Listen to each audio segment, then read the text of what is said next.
오직 그만이 나의 반석이시요 나의 구원이시요 나의 요새이시니 내가 크게 흔들리지 아니하리로다. 넘어지는 담과 흔들리는 울타리 같이 사람을 죽이려고 너희가 일제히 공격하기를 언제까지 하려느냐. 그들이 그를 그의 높은 자리에서 떨어뜨리기만 꾀하고 거짓을 즐겨하니 입으로는 축복이요 속으로는 저주. 나의 영혼아 잠잠히 하나님만 바라라. 무릇 나의 소망이 그로부터 나오는도다.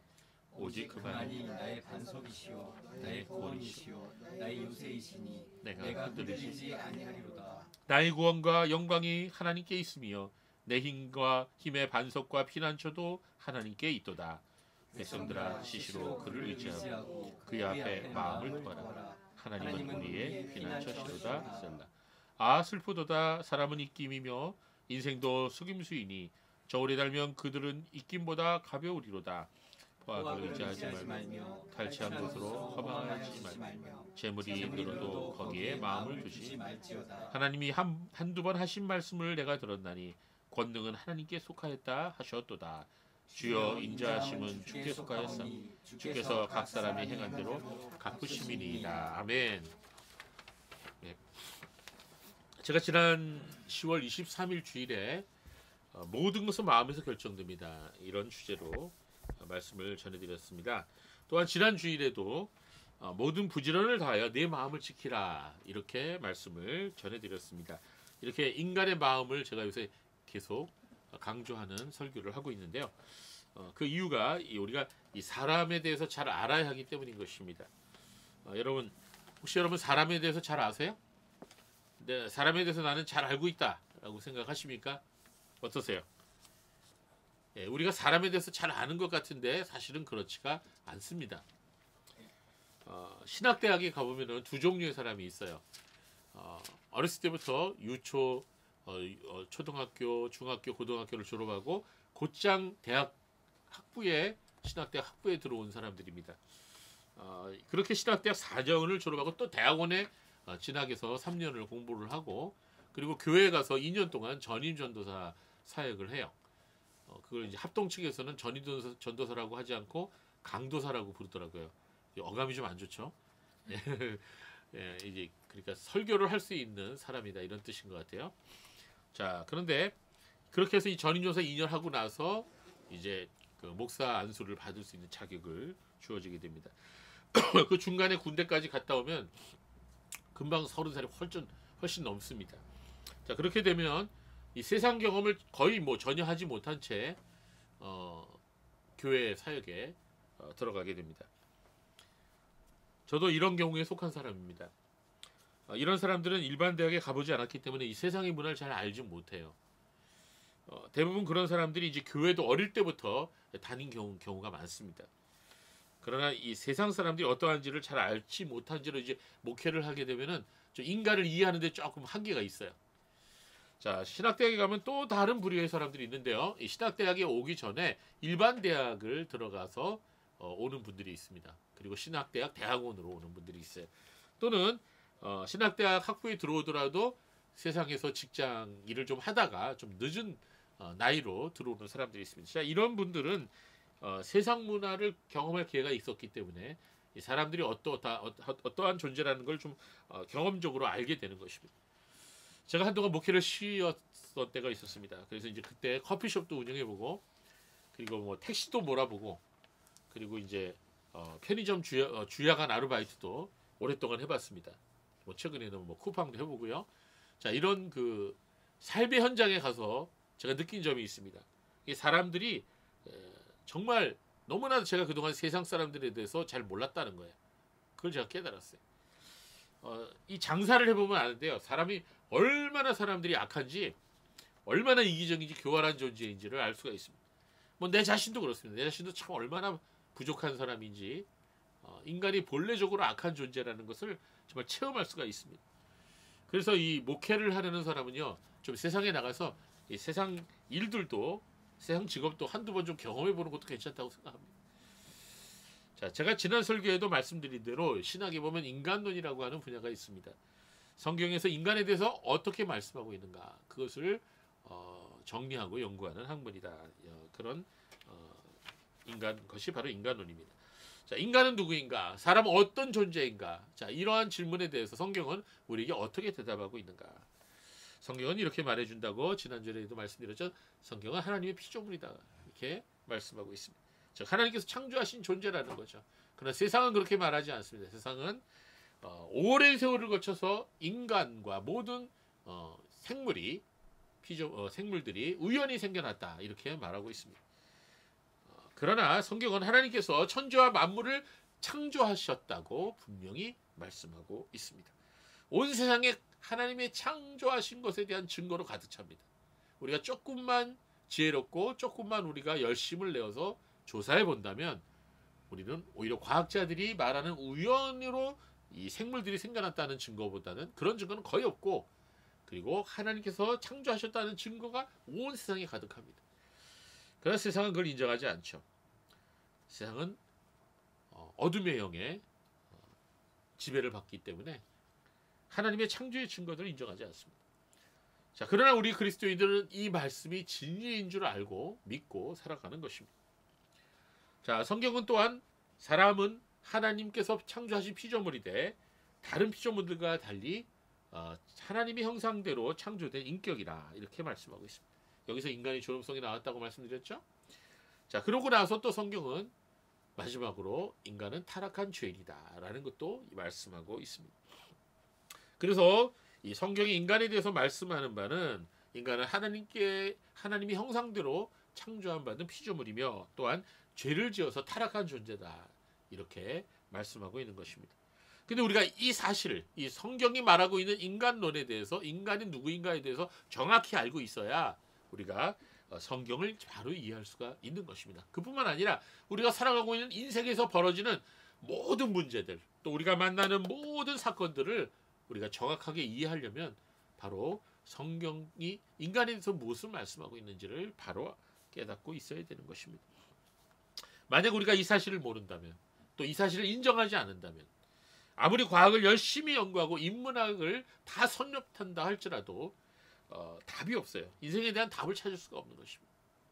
엉뚱한 말만 하다가 그냥 인생 종치는 거죠. 예, 엉뚱한 말만 하는 사람이 있어요. 도올 김용옥 같은 사람들. 예, 엉뚱한 말만 하는 거예요. 자, 여러분 시험 쳐봤죠? 예, 여러분 우리 학생들, 우리 자녀들은 시험을 지금도 치고 계시죠? 우리 또 이렇게 엄마가 돼서도 이렇게 시험 치르고 계시는 분도 계시지만, 자, 여러분 시험을 치르면 시간이 다 되면 어떤 일이 벌어집니까? 땡땡땡. 네, 종치죠. 그럼 어땠어요? 시간 다 되었어요? 두 손을 머리 위로 올리세요. 자, 시험지 걷습니다. 자, 이렇게 되죠. 예, 하도 오래돼서 까마득해요. 자, 인생도 마찬가지예요. 여러분 시간이 다 되면 내가 원하든 원하지 않든 내려놔야 돼요. 두 손 다 내려놔야 돼요. 우리가 하던 일들, 예, 우리 직업, 우리 모든 원하는 일들, 취미생활, 내 모든 걸 다 내려놔야 돼요. 그리고 이 세상 떠나야 됩니다. 그리고 하나님의 심판대 앞에 나가서 우리가 인생을 어떻게 살았는지에 대한 평가를 받는 건데, 그건 최후의 심판이라 그래. 하나님께 심판받습니다. 이 사실을 알지 못하고 깨닫지 못하고 살아가는 사람을 성경은 뭐라 그래요? 멸망하는 짐승이라 그래요. 멸망하는 짐승처럼 깨닫지 못하고 죽는다, 산다 라고 이렇게 얘기하는 것입니다. 자, 제가 아주 자주 말씀드리는 것이 있죠. 우리가 성경을 읽을 때 두 가지 질문을 항상 해야 된다는 거예요. 예, 기억나십니까? 예, 첫 번째 질문 뭐예요? 예, 이 성경이, 지금 우리가 읽고 있는 이 본문이 하나님에 대해서 무슨 말씀을 하고 있는가, 하나님에 대해서 어떻게 가르쳐주고 있는가, 그 질문에 대해요. 그 다음 또 하나 질문해야 될 게, 이 말씀이 이 본문이 인간에 대해서, 사람에 대해서 무엇을 말씀하고 있는가, 이 두 가지 질문을 우리는 항상 하면서 성경을 읽어야 됩니다. 그리고 성경은 이 두 가지 질문에 대해서 우리에게 자세한 답을 우리에게 가르쳐주고 있습니다. 오늘 본문은 시편 62편은 이 사람에 대해서, 인간에 대해서 말씀하고 있는 성경 본문들 중에 아주 대표적인 것이라고 말할 수가 있는 것입니다. 자, 시편 62편은 인간이 얼마나 허망한 존재인지를 보여주고 있습니다. 먼저 3절을 우리 다시 한번 읽어보겠습니다. 시작. 넘어지는 담과 흔들리는 울타리 같은 사람을 죽이려고 너희가 일제히 공격하기를 언제까지 하려느냐. 자, 이 구절에서 사람은 어떤 존재라고 말하고 있죠? 넘어지는 담과 흔들리는 울타리 같은 존재다. 이렇게 말하고 있습니다. 자, 여러분 근데 여기 이제 번역에 좀 문제가 있어요. 이 번역을 두 가지 종류의 번역이 있습니다. 현재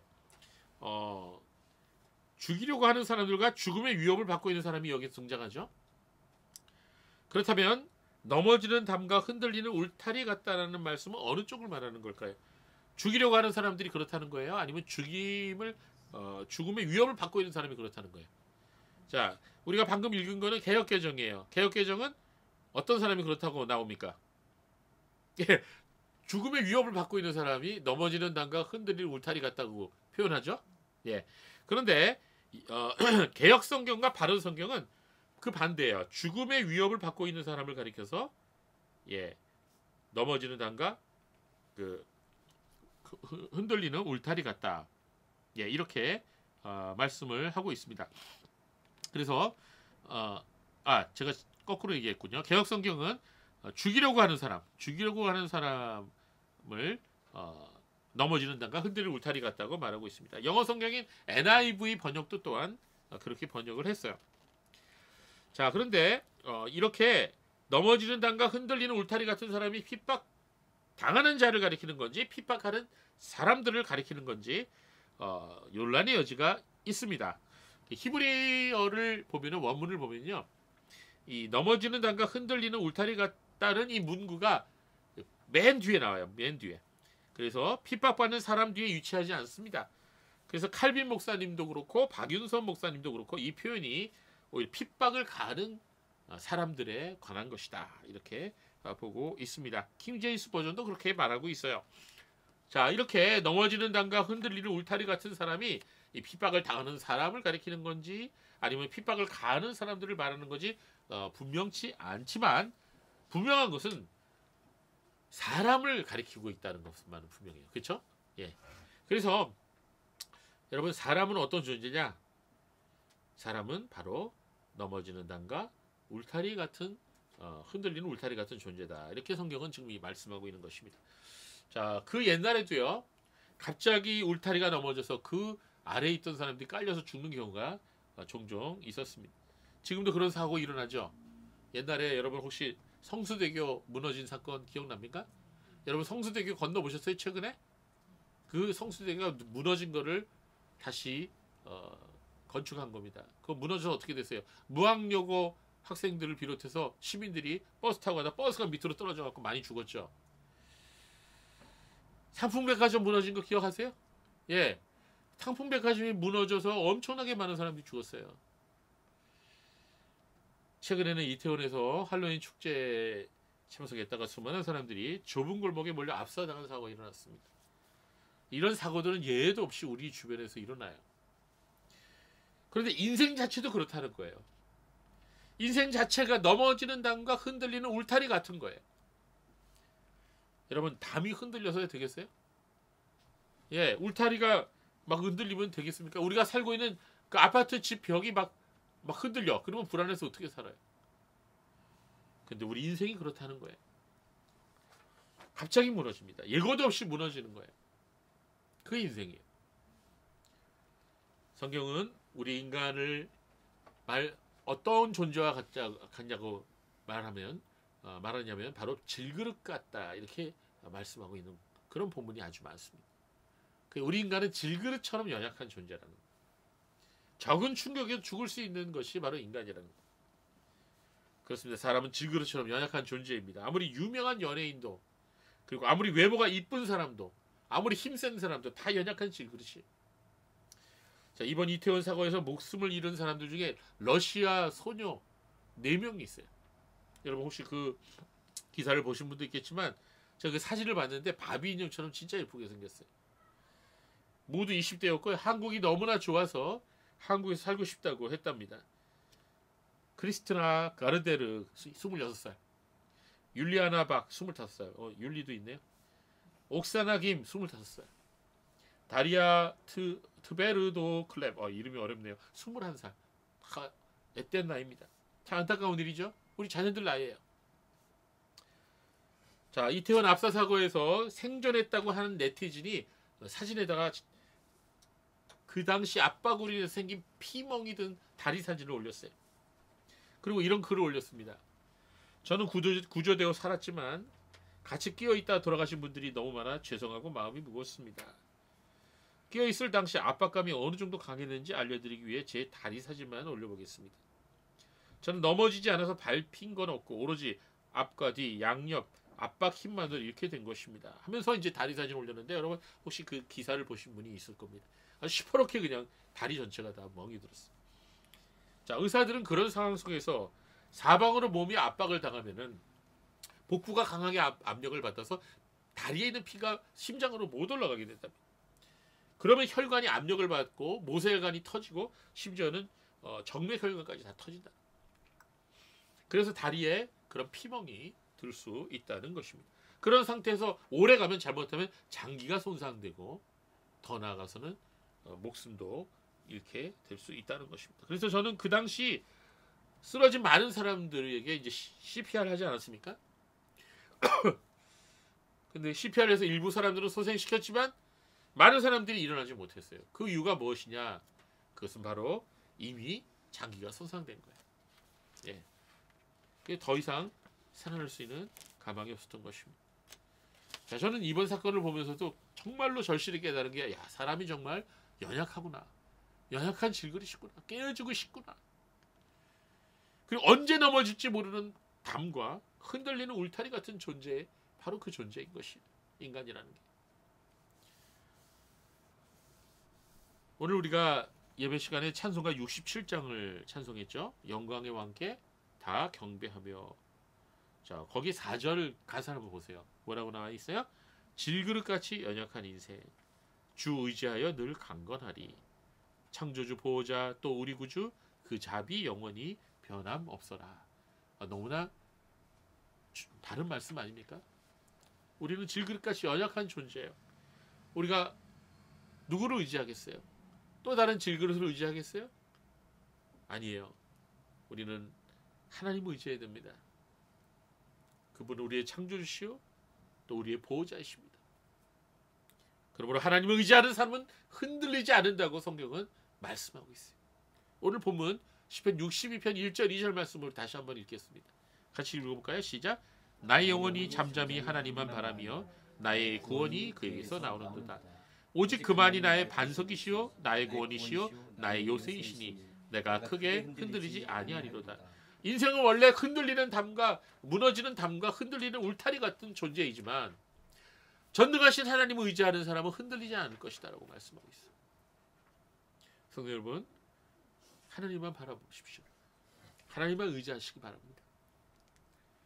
그렇습니다. 오늘 시편 62편은 인생을 넘어지는 담과 흔들리는 울타리 같은 존재, 즉 질그릇같이 연약한 깨어지기 쉬운 존재라는 것을 말씀하고 있습니다. 또 오늘 인간에 대한 또 다른 말씀 우리에게 주고 있는데요. 본문은 4절 말씀을 볼까요?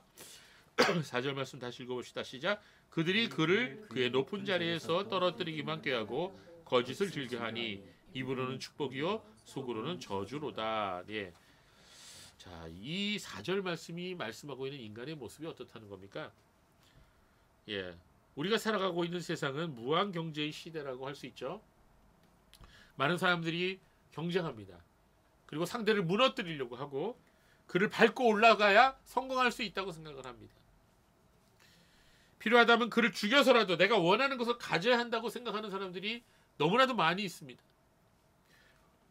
이처럼 오늘 본문에서 타락한 인간의 모습이 바로 이처럼 이기심과 교만으로 가득한 존재라는 것을 말하고 있는 것입니다. 이기심과 교만은 모든 죄악의 근본뿌리예요. 바로 여기서부터 뭐가 나와요? 자기 사랑이 나와요. 그리고 자기 자랑이 나와요. 이기심은 죄악된 삶의 동력이 되는 것입니다. 이 이기심이라고 이 동력이 인간의 지성과 감정과 의지를 지배하기 때문에 결국 사람들은 자기를 기쁘게 하고 자기를 섬기고 자기를 위해 살아가는 것입니다. 바로 이 이기심에서부터 나오는 게 바로 탐욕이에요. 탐욕. 이 탐욕 때문에 돈을 사랑하고 세상을 사랑하는, 쾌락을 사랑하는 그런 마음 때문에 인간이 멸망하는 것입니다. 그래서 타락한 인간은 모든 삶의 동기와 목표가 뭐예요? 자기 사랑이에요. 자기 만족이에요. 자기 만족. 그러나 거듭난 그리스도인들은 모든 삶의 목표와 동기가 하나님의 영광이죠. 내 만족이 아니라. 거듭나지 못한 사람의 삶의 기준은 자기 만족이며 자기 자랑입니다. 자기 사랑입니다. 모든 사람들이 자기를 사랑하겠다는 단 한 가지 목표를 기준 삼아서 모든 결정을 내리게 되는 거예요. 모든 세대를 아울러서 이 현상은 동일한 것입니다. 사도 바울은 그러므로 일찍이 이러한 사람들의 모습을 상세하게 묘사했죠. 어디 있어요? 디모데후서 3장 1절부터 5절까지 말씀. 우리가 이 말씀 아주 자주 보는데요. 다시 한번 읽어보겠습니다.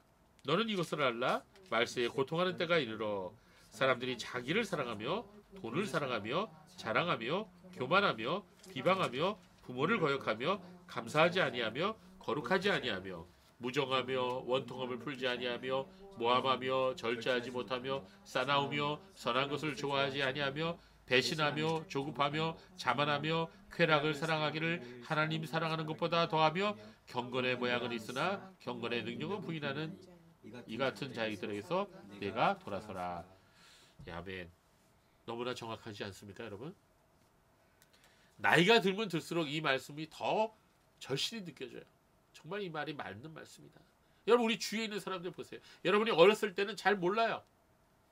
젊었을 때는 이 부분들을 잘 깨닫지 못하는데 막상 결혼하고 나서 삶의 현장에 투입되면요, 여기 튀고 저기 튀고 만나는 사람마다 정말 힘들어요. 쉽지 않습니다. 그건 왜 그럴까요? 인간이 다 타락했기 때문에. 다 자기 사랑, 자기 중심으로, 이기심으로 그냥 가득 차 있기 때문에, 욕심으로 가득 차 있기 때문에 서로 상처 주는 거예요. 사람들이 하나님의 통치를 벗어나서 자기 마음대로 살고자 하는 것이 바로 이 세상의 모습인 것입니다. 여러분, 하나님의 나라, 제가 여러 번 말씀드렸지만 이 하나님의 나라는 하나님께서 왕으로 다스리시는 곳을 말해요. 그러므로 곧 하나님의 통치가 효과적으로 일어나는 곳이 바로 하나님의 나라인 것입니다. 어떤 세상에 살기 좋은 세상인 줄 아십니까? 한 사람 한 사람이 다 하나님의 통치를 받는 곳이 바로 그 세상이 살기 좋은 세상인 거예요. 그럼 법도 필요 없어요. 다들 하나님 말씀에 순종하면서 살아가니까 상대에게 상처 줄 일이 없죠. 다 상대를 배려하고 상대를 섬기고 겸손하고 다른 사람에게 해를 끼치지 않으니까. 그야말로 그것이 하나님의 나라죠. 하나님의 통치가 이루어지니까. 그러나 이 세상은 그렇지가 않습니다. 세상 사람들은 하나님의 통치받는 것을 너무나도 싫어합니다. 여러분, 우리가 알고 있듯이 창세기 6장에 보면 노아의 홍수가 일어나기 직전에 사람들이, 온 세상이 멸망하기 직전에 어떤 모습을 보였습니까? 사람들은 자기 생각대로 자기 마음대로 살았어요. 사사기도 마찬가지예요. 사사기를 읽어보면요, 사사기에서 말씀하고 있는 그 메시지가 무엇입니까? 사람들이 하나님 없이 자기 마음대로 살았다는 거예요. 하나님의 다스리심을 벗어난 이스라엘 민족이 자기 마음대로 살았기 때문에 한 부족이 없어질 정도로 서로 전쟁했어요. 이스라엘 민족끼리 서로 전쟁한 거예요. 자기 식구들끼리 싸운 거예요. 지난 주간에도 보니까 어떤 딸이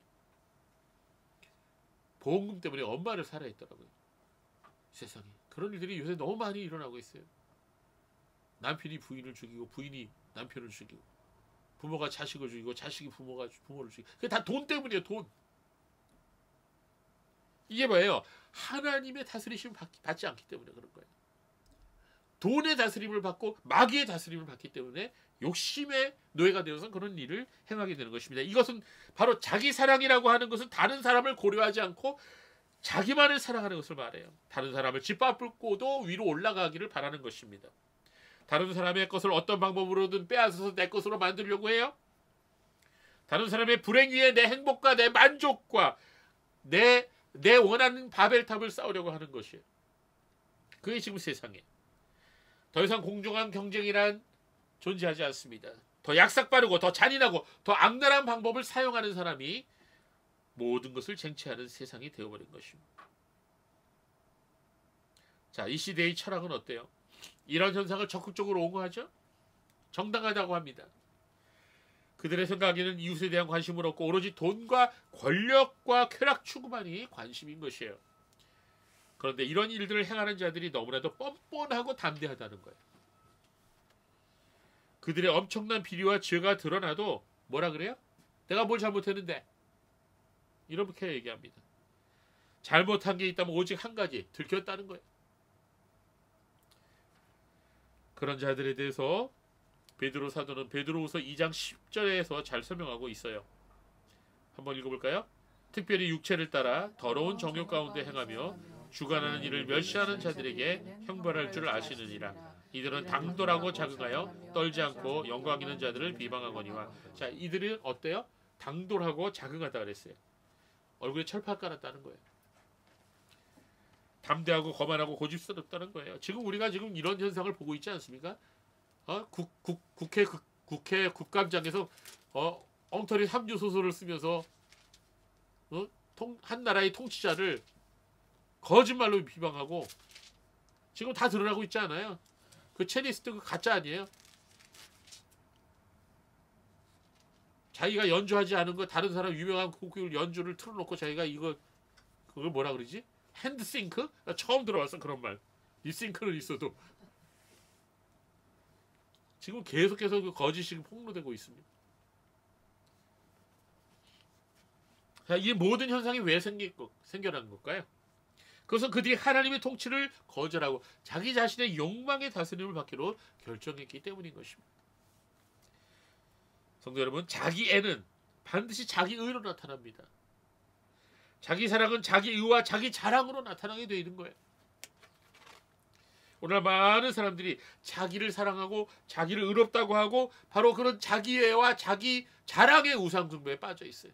심지어 교회 다니는 사람들도 그래요. 자기를 자랑하고 자기를 나타내는 것에 아주 그냥 몰두해 있습니다. 나 좀 알아봐줘. 나 좀 알아줘. 그런데 이런 자기 자랑과 자기 의에 빠져 있는 사람의 특징이 있어요. 그건 뭐예요? 겉다르고 속다르다는 거예요. 진실하지 않다는 겁니다. 오늘 본문 4절 보십시오. 같이 읽어볼까요? 그들이 그의 높은 자리에서 떨어뜨리기만을 꾀하고 거짓을 일가하니 입으로는 축복이요 속으로는 저주로다. 예, 그래서 자기를 사랑하고 자기를 자랑하기 원하는 사람들은 거짓말을 밥 먹듯이 아주 자연스럽게 합니다. 심지어는 부모를 걸고 맹세하고 하나님께 맹세하면서 거짓말을 해요. 그래서 예수님께서는 뭐라 그러셨어요? 성도들에게 너희는 절대로 맹세하지 마라. 그러면서 이런 말씀하셨죠. 마태복음 5장 37절에 보면 오직 너희 말은 옳다 아니라 이렇게 말해라. 여기서부터 지나치는 것은 악에서 나온다. 그냥 솔직히 정직하게 얘기하라는 거예요. 여러분, 자기애와 자기의에 빠지면 반드시 멸망합니다. 거듭난 성도가 만약에 자기애와 자기의에 빠져서 행동하거나 말한다면 그의 성화는 더 이상 이루어지지 못해요. 그런 삶이 오래 지속되면 하나님의 무서운 매를 막습니다.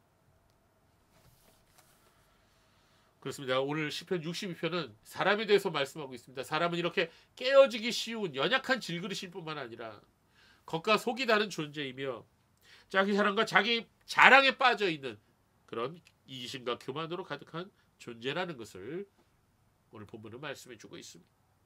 그런 이러한 상태를 고칠 수 있는 분은 오직 하나님밖에 없습니다.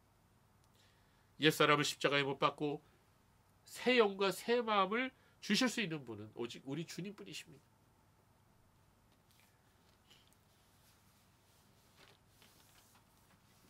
이제 오늘 본문 말씀에서 말씀하고 있는 인간의 모습 중 세 번째 모습을 보겠습니다. 9절 말씀을 보십시오. 같이 읽어볼까요? 시작. 슬프도다. 사람은 입금이며 인생도 속임수이니 저울에 달면 그들은 입금보다 가벼우리로다. 자, 바른 성경도 이 구절을 이렇게 번역하고 있습니다. 참으로 천한 자도 헛되며 높은 자도 거짓되니 저울에 올려놓으면 입김보다 가볍다. 자, 9절 말씀이 인생에 대해서 뭐라고 말씀하고 있어요? 인생은 어떻다고요? 입김보다 가볍대요. 인생은 속임수라는 거예요. 유명한 사람이나 아무도 알아주지 않고 거리에서 살아가고 있는 노숙자나 다 똑같이 마찬가지로 다 거짓되다는 것입니다. 하나님의 심판의 저울에 올려놓게 되면 입김보다 가볍다는 것이에요. 여러분 한번 입김 한번 물어보세요. 한번 물어보세요. 겨울에는 잘 보이죠? 추우면 날씨가. 그 입김의 무게가 어떻게 된다고 생각하십니까?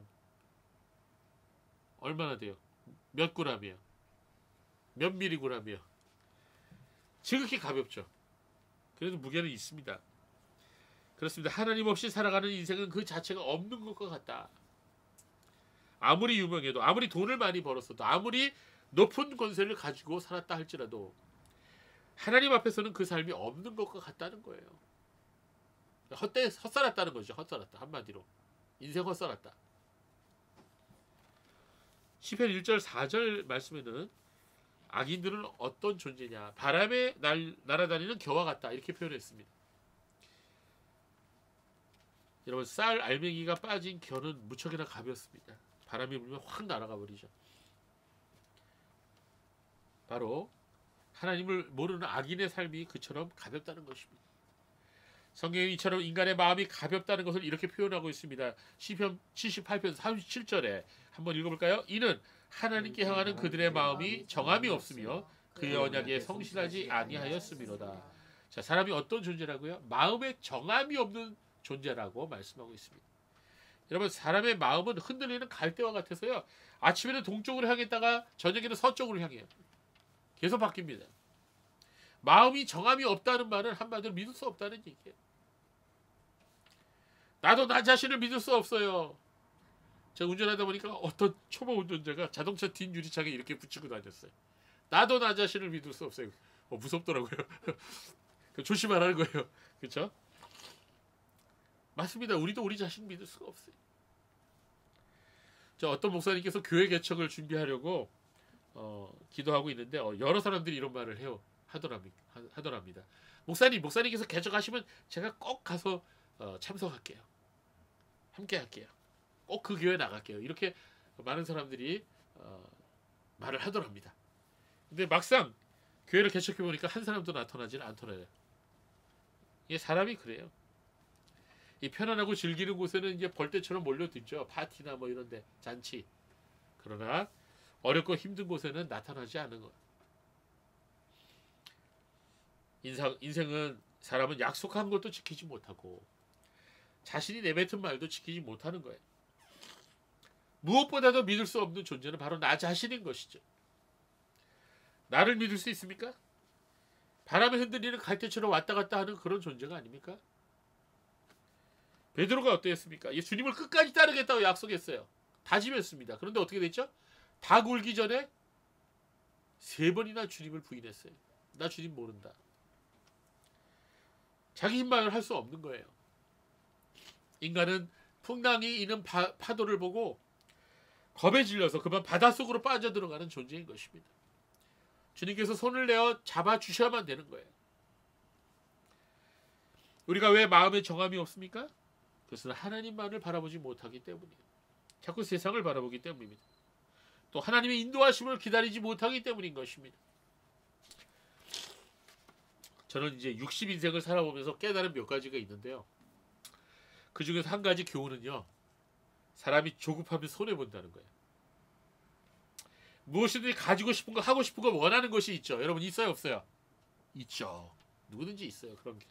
그런데 우리 성도들은 그런 것이 있으면 어떻게 해야 돼요? 하나님께 기도해야 돼요. 하나님께 기도하고 구해야 되는 것입니다. 그리고 기도하고 구했으면 그 다음으로 해야 할 게 뭐죠? 그 다음 해야 할 게 뭐예요? 기다리는 거예요. 하나님이 인도하신가 응답을 기다려야 되는 거예요. 근데 사람들이 어찌 그래요? 기다리지 못해요. 조급하게 일을 벌여놓습니다. 마치 아브라함이 아이가 생기지 않으니까 약속의 말씀을 잊어버리고 하나님의 말씀을 기다리지 못하고 하갈을 첩으로 들여서 이스마엘을 낳습니다. 그게 잘한 거예요? 집안 싸움 나고 나중에 어떻게 됐어요? 이스마엘의 후손들이 이스라엘 민족 지금도 계속 괴롭히고 있죠. 우리도 하나님의 인도하심을 기다리지 못하고 아브라함처럼 이스마엘을 낳습니다. 내 생각, 내 판단, 내 계산으로 이러면 될 것 같다고 생각하고 일을 벌여요. 그러나 그로 인해 결국 손해를 봅니다. 시간과 돈과 기회를 다 날려버려요. 그러나 그런 것보다 더 소중한 것을 잃어버리는데 그것은 하나님의 뜻대로 기다림으로 얻을 수 있는 놀라운 복이에요. 그걸 날려버리죠. 그래서 여러분, 성도는 조급하면 안 돼요. 하나님 보좌 앞에서 말씀 앞에서 기다려야 되는 거예요. 성령의 인도하심을 기다려야 되는 거예요. 때가 되면 하나님 다 이루어 주십니다. 하나님 방법대로 해야지 내 방법대로 하면 안 돼요, 여러분. 여러분 명심하십시오. 저도 굉장히 이 부분에 대해서 실수를 많이 했어요. 지금도 실수하고 있는 게 있는지도 몰라요. 우리 잘 기도하면서 자신을 살펴봐야 됩니다. 오늘 시편 62편 말씀은 인간의 모습을 정말로 잘 보여주고 있습니다. 사람이 어떠한 존재인지를 말해주고 있습니다. 사람은 깨어지기 쉬운 연약한 질그릇입니다. 겉과 속이 다르고 자기 사랑과 자기 자랑에 빠져있는 이신과 교만으로 가득한 존재라고 말씀하고 있습니다. 또한 사람은 입김처럼 가벼운 존재이며 바람에 날아다니는 겨와 같이 마음에 정함이 없는 존재라고 말씀하고 있는 것입니다. 이것이 우리 자신의 모습이에요. 그러나 성경 말씀은 우리에게 소망이 있다고 말씀하고 있습니다. 그것은 전능하신 하나님이 우리의 구원이 되신다는 거예요.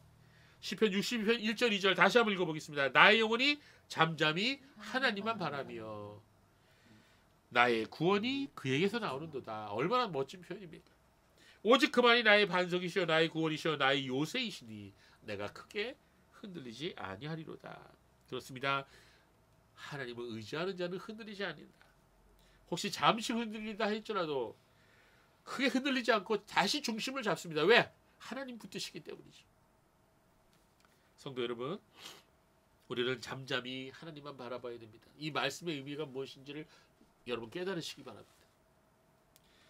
우리 앞에 우리를 향하여 다가오는 무서운 파도를 바라볼 때 우리는 걱정하지 않을 수 없죠.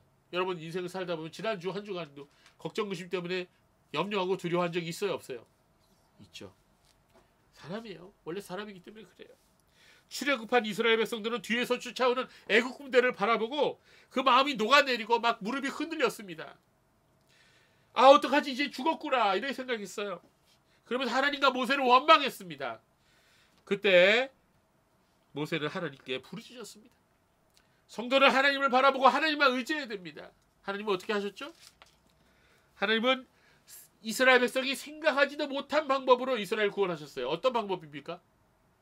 예, 바다를 갈랐어요. 바다를. 사람이 생각할 수 있는 방법이 아니잖아요. 그거는. 바다를 갈라서 마른 땅처럼 건너가게 하셨어요. 그리고 그 뒤를 쫓아오는 바로와 그의 군대는 다시 바다가 합쳐져서 다 죽었습니다. 여러분 하나님께서는요. 우리가 생각하지 못한 방법으로 우리를 구원하실 때가 많아요.